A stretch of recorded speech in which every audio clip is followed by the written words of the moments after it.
আজকের গুরুত্বপূর্ণ আঞ্চলিক সংবাদে সবাইকে জানাই স্বাগতম। আজ হলো 9 জানুয়ারি 24 পৌষ শুক্রবার।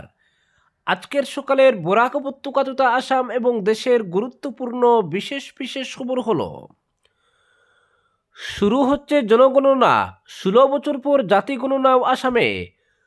দুর্ভাগ্য, 40% হবে মুসলিম, বলছেন মুখ্যমন্ত্রী হিমন্ত বিশ্ব শর্মা। হাইলাকান্দিতে যুবকের প্রতারণার শিকার, কাছাড়ের যুবতীর রহস্য মৃত্যু, থানায় মামলা দায়ের। 15 দিন ধরে বদরপুরের রাস্তার পাশে পড়ে আছেন অসহায় মহিলা, মানবিকতার চরম অবক্ষয়। রুশ তেল নয়া বিলে অনুমোদন ট্রাম্পের, ভারতের উপর শুল্ক চাপাতে পারে 500%। সম্মানজনক আসন চান অখিল গগৈ, জোট না হলে 44 আসনে প্রার্থী, বিরোধীদের জোট হবে 100%, দাবি গৌরব গগৈর। ভীত মানুষকেই কামড়ায় কুকুর, পথ কুকুর মামলায় পর্যবেক্ষণ সুপ্রিম কোর্টের। এবং সর্বশেষ খবরটি হলো, আমেরিকা ছাড়া নেটো অর্থহীন, গ্রিনল্যান্ড নিয়ে উত্তেজনা বাড়িয়ে দাবি ট্রাম্পের। আমাকে নোবেল না দেওয়াটা ওদের বোকামি, নরওয়েকে তুব ক্ষুব্ধ ট্রাম্পের। এবারে শুনুন বিস্তারিত খবর। বদরপুর 5 গ্রাম মণ্ডল কার্যালয় থেকে মাত্র 100 মিটার দূরে গত প্রায় 15 দিন ধরে এক অসহায় মহিলা রাস্তার পাশে পড়ে রয়েছেন।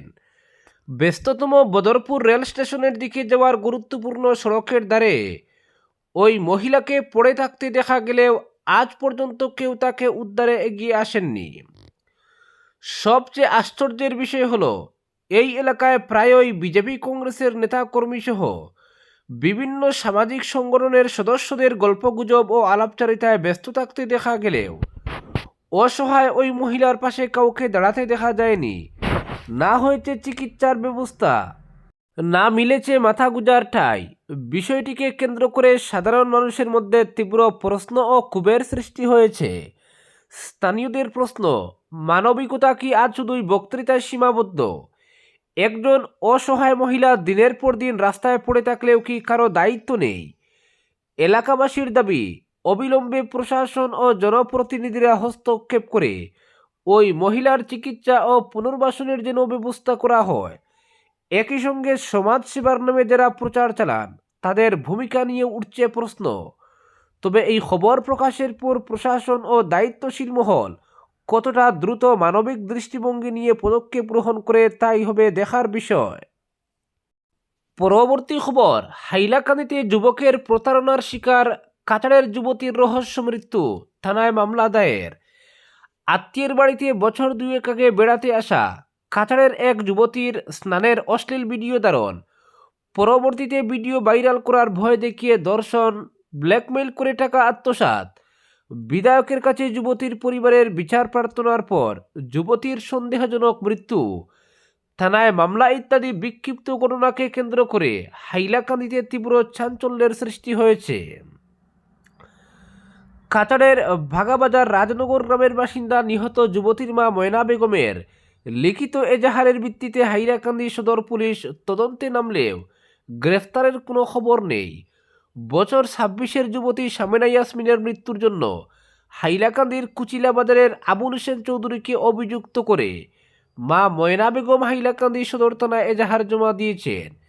তিনি তার মেয়ের মৃত্যুর জন্য আবুল হোসেন চৌধুরীকে অভিযুক্ত করে বলেন, আবুলের প্রতারণা, ব্ল্যাকমেইল ও দীর্ঘদিনের মানসিক ও শারীরিক নির্যাতনের শিকার হয়ে তার মেয়ের মৃত্যু হয়েছে।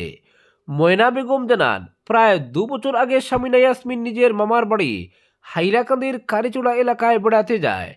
সেখানে একদিন স্নান করার জন্য পুকুরে গেলে স্নান শেষে পাশে একটি স্থানে পর্দার আড়ালে কাপড় পরিবর্তনের সময় তার মায়ের খুড়তুতো বোনের স্বামী হাইলাকান্দি জেলার কুচিলা এলাকার বাসিন্দা আবুল হোসেন চৌধুরী মোবাইলে গোপনে সামিনার অশ্লীল ছবি ও ভিডিও ধারণ করে। পরে ওই ছবি ও ভিডিও দেখে সামিনাকে ব্ল্যাকমেইল করে আবুল ভয়ভীতি ও মানসিক চাপে ফেলে সামিনার সঙ্গে বলপূর্বক শারীরিক সম্পর্ক স্থাপন করে সে প্রায় 2 বছর ধরে বিভিন্ন হোটেল ও স্থানে নিয়ে গিয়ে সে এই অবৈধ কাজ চালিয়ে যায়। পরবর্তীতে বিষয়টি সামিনার মা ময়না বেগম জানতে পারলেও পারিবারিক চাপে এবং অভিযুক্তের স্ত্রীর মাধ্যমে হাইলাকান্দির বিধায়কের সঙ্গে কথা বলে বিষয়টির মীমাংসার চেষ্টা করা হয়। পরবর্তী খবর, রাশিয়া থেকে তেল কেনা 2025 সালে 2 দফায় ভারতের উপর 50% বাণিজ্য শুল্ক চাপিয়েছেন মার্কিন প্রেসিডেন্ট ডোনাল্ড ট্রাম্প। এবার সেই শুল্ক 10 গুণ বাড়িয়ে 500% করতে তোড়জোড় শুরু করে দিয়েছে হোয়াইট হাউস। বুধবার এই সংক্রান্ত নয়া বিলে অনুমোদনও দিয়েছেন ট্রাম্প। আগামী সপ্তাহেই এই বিলের উপর বুটাবুটি হতে পারে মার্কিন সেনেটে, আর সেখানেও যদি এই বিল পাস হয়ে যায় তাহলে সেটা ভারতের জন্য ক্ষতিকর হয়ে দাঁড়াবে। পরবর্তী খবর, শুরু হচ্ছে জনগণনা। 16 বছর পর জাতি গণনাও আসামে। দুর্ভাগ্য, 40% হবে মুসলিম বলছেন হিমন্ত বিশ্ব শর্মা। আগামী 1 এপ্রিল থেকে দেশ জুড়ে শুরু হচ্ছে জনগণনার প্রথম পর্ব। প্রথম পর্যায়ে হবে হাউস লিস্টিং অপারেশন কিংবা ঘরের তালিকা প্রস্তুতের কাজ। প্রতিটি রাজ্য কেন্দ্রীয় শাসিত অঞ্চলে 1 মাস ধরে সেই কাজ চলবে। এর জন্য সময় নির্দিষ্ট করে দেবে সংশ্লিষ্ট রাজ্য সরকার। ভারতের registrar general and census commissioner এক নোটিফিকেশন জারি করে জনগণনার সময়সূচি প্রকাশ করেছে। একই সঙ্গে জাতিগত গণনাও হবে দেশে। সারা দেশের সঙ্গে আসামেও শুরু হবে জনগণনা। প্রায় 16 বছর পর রাজ্যে জনগণনা হবে, কিন্তু জনগণনা শুরুর মুখে হতাশার কথাই শুনিয়েছেন মুখ্যমন্ত্রী হিমন্ত বিশ্ব শর্মা। বৃহস্পতিবার তিনি সাংবাদিকদের বলেন, জনগণনা আসামের জনগণের জন্য আরও দুর্ভাগ্যের খবর নিয়ে আসবে। আসামে বাংলাদেশির সংখ্যা 40% স্পর্শ করবে। 2011 সালের জনগণনা অনুযায়ী আসামে মুসলিমের সংখ্যা 34%, কিন্তু পরবর্তী 1 দশক এবং আরও 6 বছরে মুসলিমের সংখ্যা 40% পৌঁছে যাওয়ার অনুমান করছেন মুখ্যমন্ত্রী। স্বাধীনতার পর থেকে আসামে প্রতিটি দশকে মুসলিম জনসংখ্যা বেড়েছে 2-3% হারে। 1951 সালের পরবর্তী জনগণনার তথ্য বিশ্লেষণ করে দেখা যাচ্ছে 2011 থেকে 2021 সালের মধ্যে আসামে মুসলিম জনসংখ্যা 34% বেড়ে হতে পারে 37%। পরবর্তী আরও 6 বছরে মুসলিম জনসংখ্যা বৃদ্ধির হার পৌঁছে যেতে পারে 39%। তাই মুখ্যমন্ত্রী মুসলিমের সংখ্যা বৃদ্ধি পেয়ে 40% হওয়ার দাবি করছেন। তবে সরকারের প্রকাশ করা তথ্য অনুযায়ী ধর্মীয় মুসলমানদের সন্তান জন্ম দেওয়ার হার কমছে। ফলে 2027 সালে জনগণনার তথ্য সামনে আসার পর জনসংখ্যার ছবি স্পষ্ট হবে। তবে এবারের জনগণনা অত্যন্ত গুরুত্বপূর্ণ, কারণ জনগণনার সঙ্গে জাতিগত গণনাও হবে। 2011 সালে শেষবার দেশে জনগণনা হয়েছে, কিন্তু কোভিড পরিস্থিতির জন্য 2021 সালে নির্ধারিত জনগণনা পিছিয়ে দেওয়া হয়। ফলে 21-এর জনগণনায় শুরু হচ্ছে 26-এ এসে। তবে দেশ স্বাধীনের পর এই প্রথমবার জাতিগত গণনা হবে গোটা দেশে।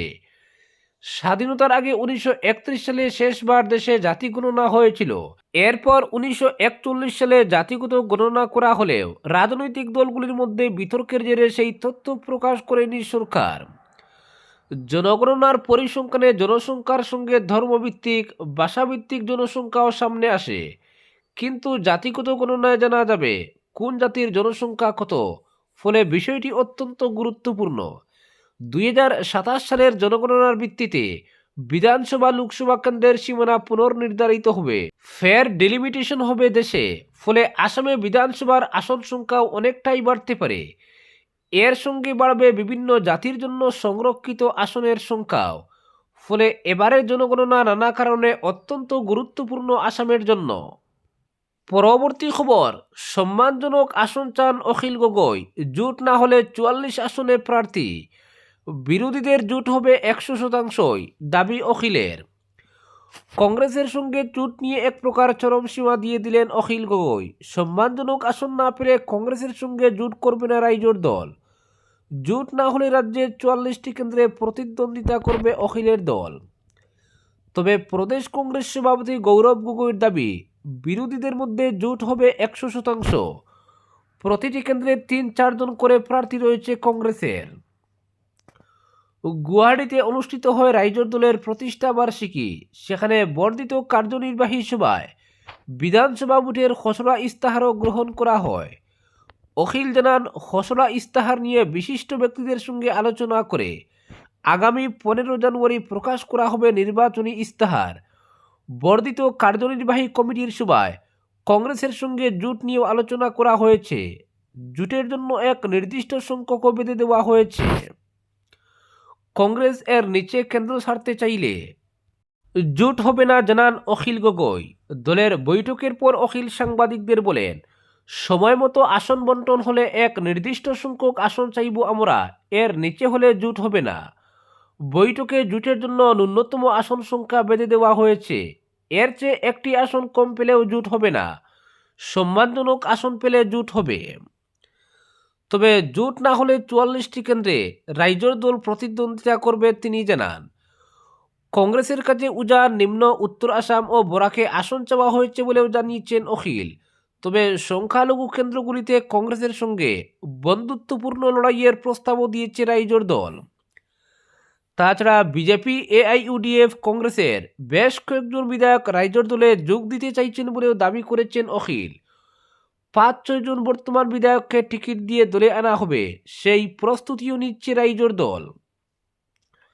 তবে বিরোধীদের মধ্যে জোট নিয়ে গৌরব গগৈ সাংবাদিকদের বলেন, বিরোধীদের মধ্যে জোট হবে 100%। ইতিমধ্যেই আলোচনা শুরু হয়েছে, শীঘ্রই চূড়ান্ত হবে জোটের আসন বন্টন। পরবর্তী খবর, পথ কুকুর সংক্রান্ত মামলার শুনানিতে সুপ্রিম কোর্ট ফের গুরুত্বপূর্ণ মন্তব্য করল। বৃহস্পতিবার বিচারপতি বিক্রম নাথ, সন্দীপ মেহতা এবং এনবি অঞ্জরিয়ার বেঞ্চ ব্যক্তিগত অভিজ্ঞতার ভিত্তিতে পর্যবেক্ষণে জানায়, কুকুর ভীত মানুষের গন্ধ পায় এবং তাকেই কামড়ায়। আদালতের এই মন্তব্যে এজলাসে উপস্থিত পশুপ্রেমীরাও সম্মতিসূচক প্রতিক্রিয়া জানান। শুনানিতে রাস্তাঘাটে পথ কুকুরদের খাওয়ানো নিয়ে প্রশ্ন উঠে।